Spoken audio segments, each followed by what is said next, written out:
Ever feel like everything's just piling up? You know that moment where you just want a break, a tiny bit of peace, maybe even just the energy to handle the next thing? Oh, yeah, that feeling of being overwhelmed. Yeah. It's pretty universal, isn't it? Everyone's so busy these days. Yeah. And you just kind of wish for a reset, a little inner strength to handle the chaos. Right. That's exactly where we're starting today.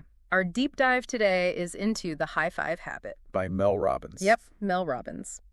And this is based on some sources a listener was kind enough to send our way. Now, I know the title might sound a bit cheesy, all forced positivity and fake smiles.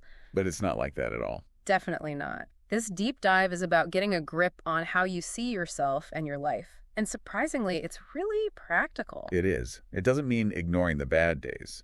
The main idea is about supporting yourself. But starting really simple, like giving yourself a high five in the mirror every day. Okay. High fives in the mirror. It sounds a little strange. Yeah. But the book makes a pretty strong case for it.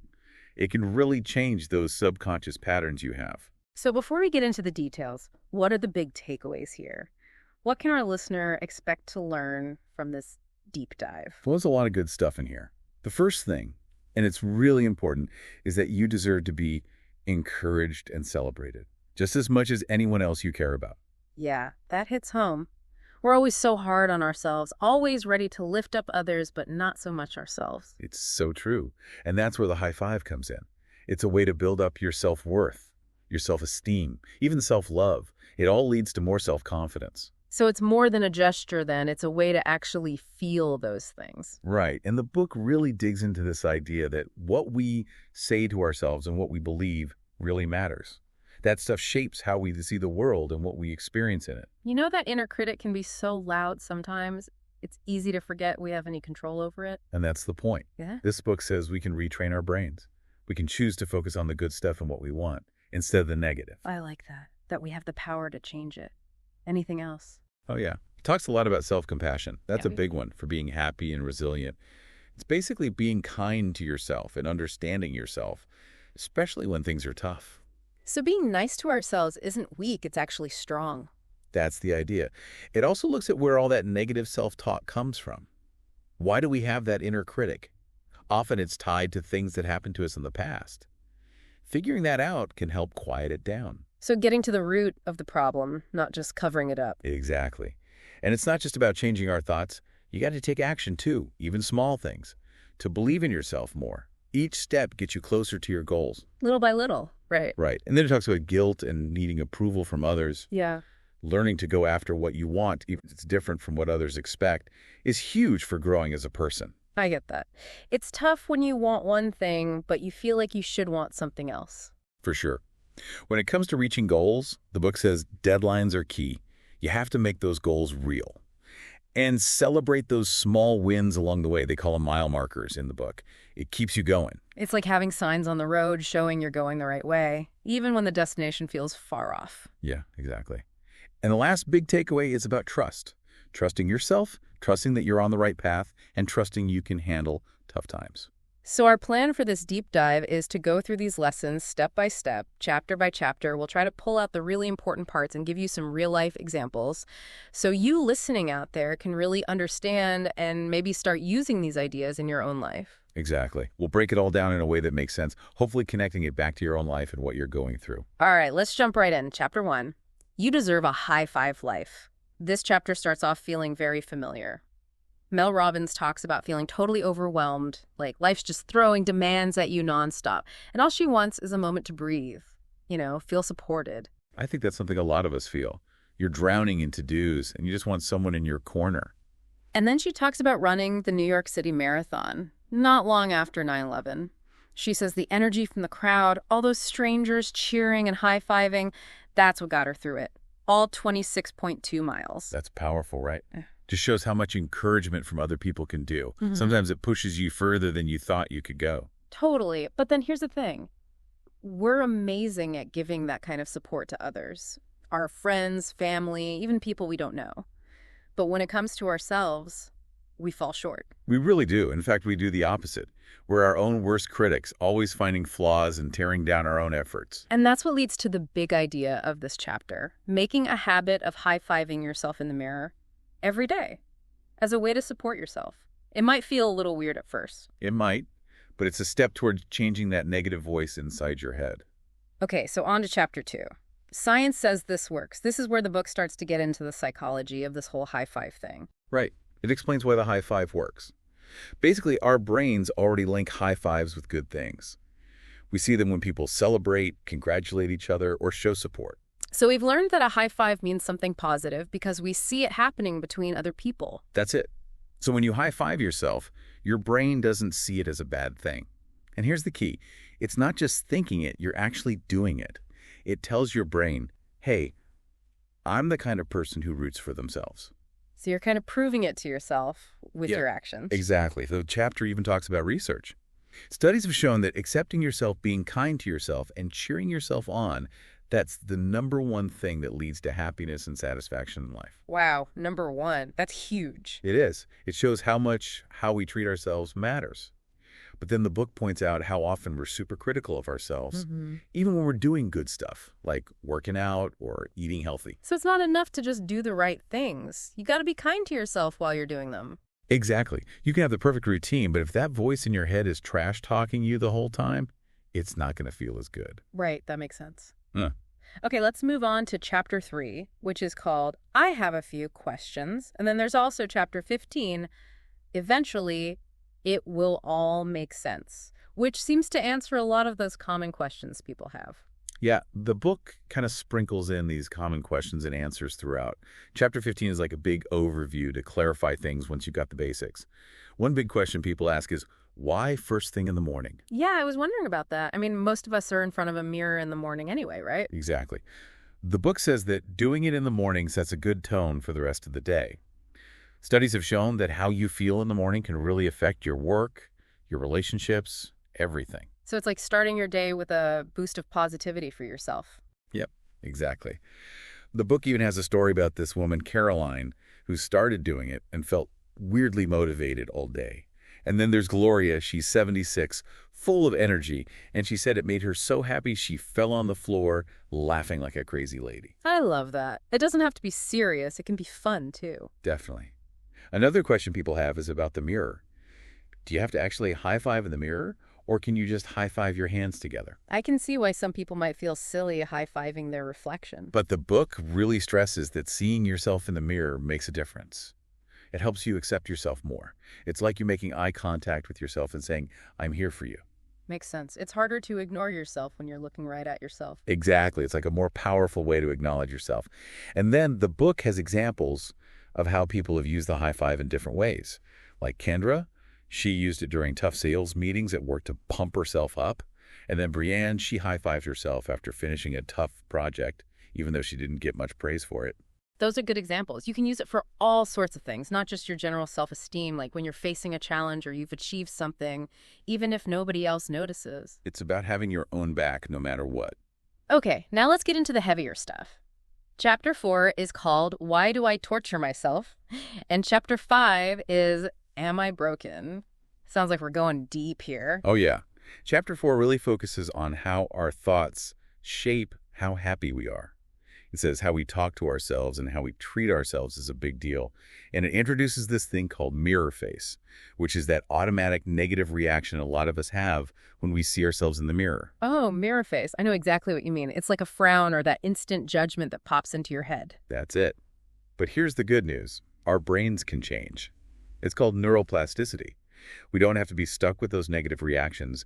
We can actually retrain our brains to think more positively. So basically training your brain to be nicer to you. Yeah. And then the author talks about her own daughter, who was struggling with body image, feeling like she was bigger than her friends. And it points out how common this is, especially for women. The book even says that most women aren't happy with their bodies. That's really sad to hear. But it's true. You see it everywhere. And here's the thing.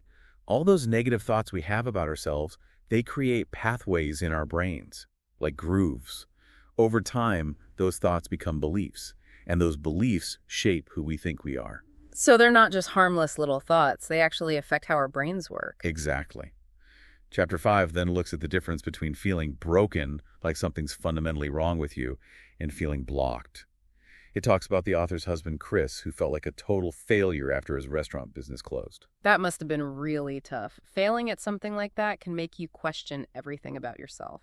Definitely. And then Mel Robbins gets really personal and shares her own tough time. 3 really hard years filled with negativity, anxiety, and bad choices. She even says she was cheating and drinking. She's really open about it. And she says that if she was able to change, then anyone can. Wow, that's really brave of her to share something so personal. It makes it feel more real, you know? Like if she went through that and came out the other side, then maybe there's hope for the rest of us. For sure. And the big takeaway from these chapters is that there's a huge difference between hating yourself and loving yourself. When you hate yourself, you make bad choices. When you love yourself, you're more likely to do good things. It's about forgiving yourself for mistakes you made, especially when you were just trying to survive. Forgiving yourself for things you did when you didn't know any better, that's really powerful. It is. We carry around so much guilt for things we did in the past, but we were just doing the best we could with what we knew at the time. Okay, moving on to chapter 6. Where's all this negative crap coming from? Pretty straightforward title. Sounds like we're getting to the root of those negative thoughts. We are. This chapter is all about this thing called the Reticular Activating System, or RAS. It's basically a filter in our brains. We're bombarded with so much information all the time, and the RAS decides what's important enough to pay attention to. So it's like our brain's personal assistant choosing what to focus on. Exactly.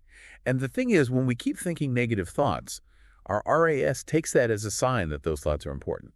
So it starts looking for things that confirm those negative beliefs. This is called confirmation bias. The book uses the example of Chris. After his business failed, he started seeing failure everywhere. That makes sense. If you believe you're going to fail, your brain is going to point out every time it looks like you're right. Right. And the book uses this simple example to explain it. Yeah. Imagine you decide you want to buy a red Acura. Before that, you probably didn't notice red Acuras much, but now that you want one, you start seeing them everywhere. It's funny how that works. So if we keep thinking negatively, our brains are going to find more negativity to focus on. Yeah. But the good news is we can change that. We can flip those negative beliefs and retrain our brains to focus on something else. The chapter uses this example. Change, I screw everything up, to I forgive myself for past mistakes. I'm working on getting better. That's a big shift in how you think about yourself. It is. Instead of blaming yourself, you're accepting yourself and looking to the future. Then the chapter gives us 2 practical steps to change our negative thoughts. First, when you have a negative thought, say to yourself, I'm not thinking about that. It's like a mental stop sign. Yep. The second step is to create a mantra, a positive statement you can repeat to yourself. The book gives examples like, today's going to be a good day, or I'm good enough, or I'll figure this out. But it has to be something you actually believe, right? That's really important. If you don't believe it, it won't work. The chapter also talks about research from Harvard and Wharton about using cues to help us stick to good habits. Oh. They recommend putting a note with your mantra on your bathroom mirror so you see it every morning when you're doing your high five. Makes sense. You're already there. Might as well make the most of it. The chapter ends with a story about a woman named Christian who used these techniques, the high five, the mantra, and changing her focus, and ended up losing weight and becoming a health coach. It's really amazing how changing your mindset can affect your whole life. It is. All right, next up is chapter 7. Why am I suddenly seeing hearts everywhere? That title definitely makes you curious. This chapter goes back to that RAS thing we were talking about. It says that when you decide to start looking for hearts, like in everyday objects or patterns, you're training your RAS to notice them more. It's like you're telling your brain, this is important to me, pay attention. It's like a game, right? Looking for hearts in everyday things. Yeah, exactly. It's a fun way to show how you can control what your brain focuses on. If you can train it to see hearts, you can train it to see other things too, like positive possibilities, solutions to problems, and opportunities you might have missed before. I like that. It's like rewiring your brain to see the good in things. That's a great way to put it. Okay, on to chapter 8. Why is life so easy for them and not me? And chapter 9. Isn't it easier if I say nothing? These sound like they're about those tricky feelings we have when comparing ourselves to others and not speaking up for ourselves. They are. Chapter 8 is all about jealousy. The book says instead of seeing jealousy as this bad thing we should be ashamed of, we can see it as blocked desire. It's like a clue that there's something you want but don't have yet. So instead of just feeling bad that someone else has something you want, you can use that feeling to figure out what you really want for yourself. Right. The chapter also gives this flip it technique for dealing with jealousy. Instead of thinking, if they have it, I can't, you change it to, if they have it, that means I can have it too. That's a much better way to think about it. It's not a competition where only one person can win. Exactly. The book encourages us to really listen to our jealousy instead of just pushing it down. It's trying to tell us something about what we want. Chapter 9 then dives into guilt. That feeling that it's easier to just stay quiet and not go after what you want so you don't disappoint anyone. It's all about that feeling of guilt, especially when you want something that goes against what other people expect of you, like changing careers, pursuing a hobby, or setting boundaries in relationships. Yeah, it can be so hard to put yourself first when you feel like you'll let other people down. Definitely. The chapter tells this really relatable story about a pool table. The author felt guilty about possibly disappointing her dad, so she didn't want to get rid of his pool table, even though it was taking up valuable space she needed for a business. Wow. So even something like a pool table can become a symbol of guilt. It can. And the big realization she had is that it's okay for love and disappointment to exist at the same time. Her parents could still love her, even if they were disappointed with some of her choices.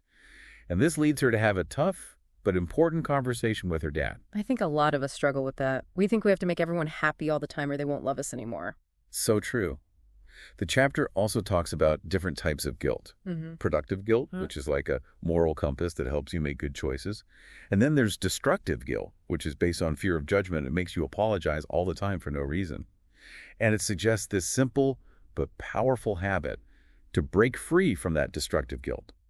Instead of saying, I'm sorry all the time, try saying thank you. Thank you instead of, I'm sorry. I'm curious about that. How does that make a difference? The book says apologizing all the time, especially for things that aren't really your fault, can be really draining. It keeps the focus on what you think you did wrong.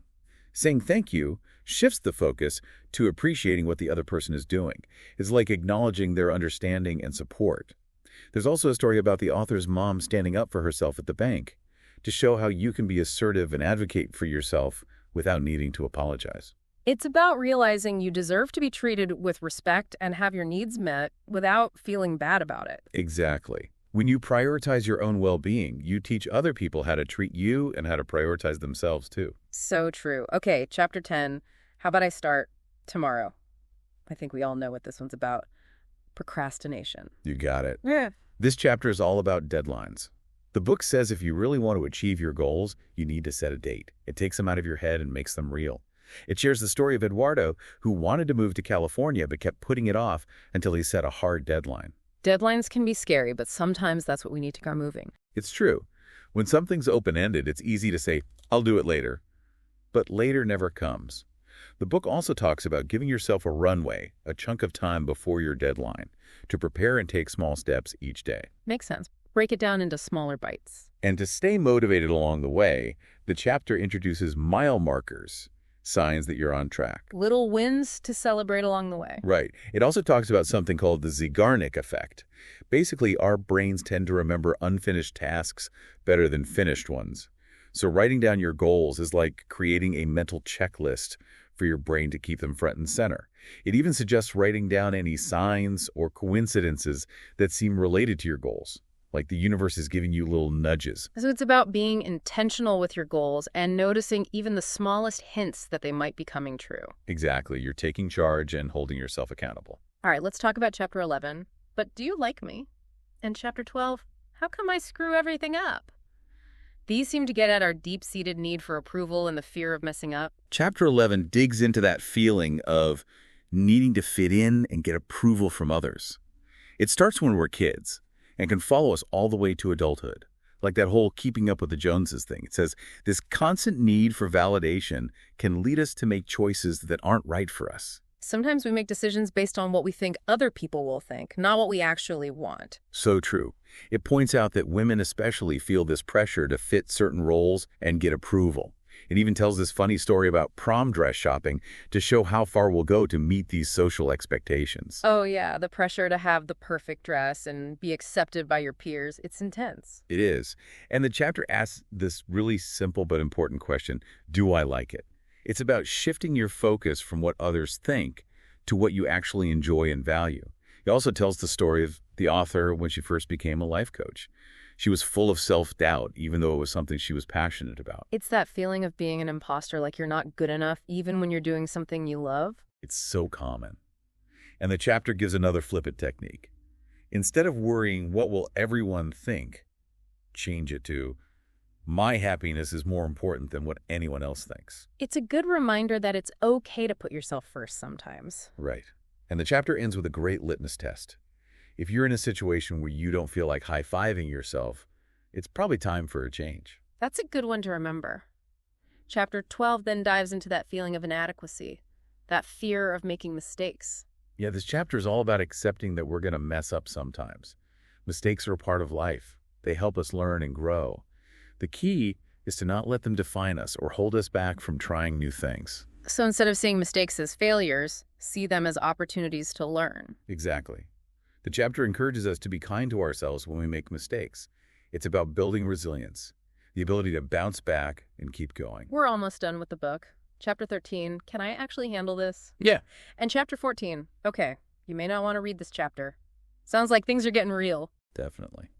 Chapter 13 is about that feeling of being overwhelmed. It shares the author's experience with her first book launch, which had some unexpected problems. She was really hard on herself, but she realized how important it was to keep a high-five attitude, to believe in herself, and keep going, even when things were tough. It must have been frustrating to put so much work into something and then have things go wrong. Oh, for sure. But she kept reminding herself that things would work out, even if she couldn't see how at the moment. It's about resilience, believing in yourself even when it's hard. The chapter also talks about how stress can show up in our bodies, like the time she got super nervous before a big interview and felt sick. I think we've all been there. Right. It also points out how sometimes what we think are huge failures can lead to unexpected successes, like how the audiobook version of The 5-Second Rule became a hit, even though the printed book had problems. The lesson is that sometimes the journey and the effort we put in are more important than the specific outcome we were aiming for. So sometimes the detours lead you to better places than you planned. Yeah. Exactly. Chapter 14 then gets into the pandemic. That was a tough time for everyone. It brought up a lot of fears and anxieties.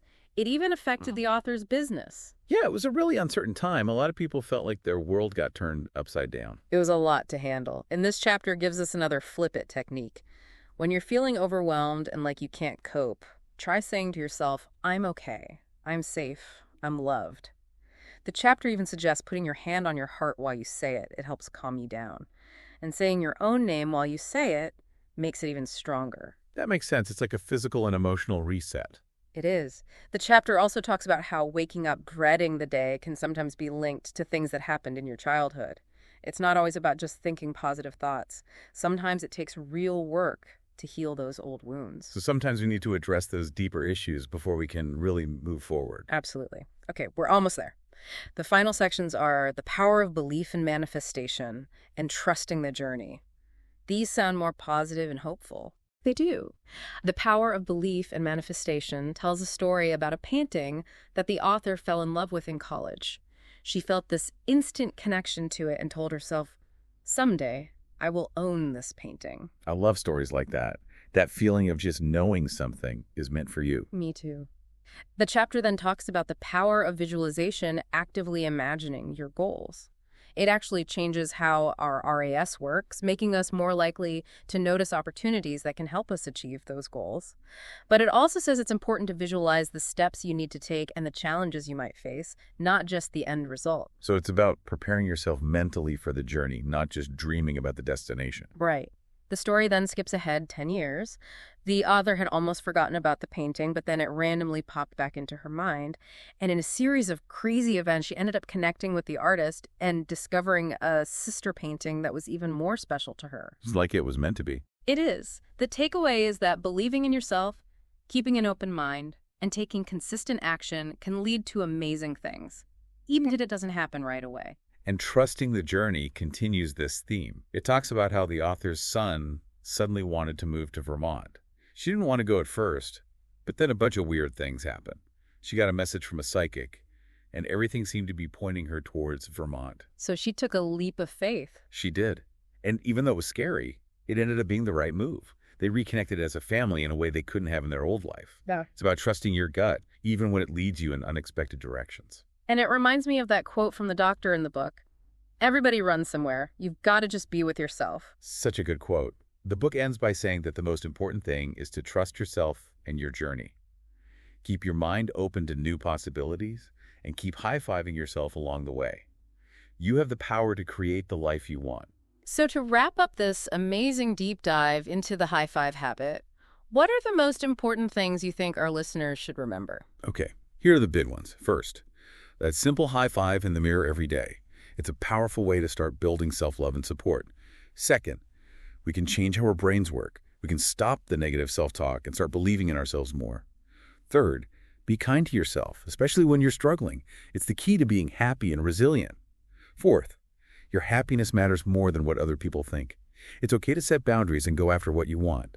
Fifth, set deadlines for your goals and celebrate every step along the way. And lastly, trust yourself.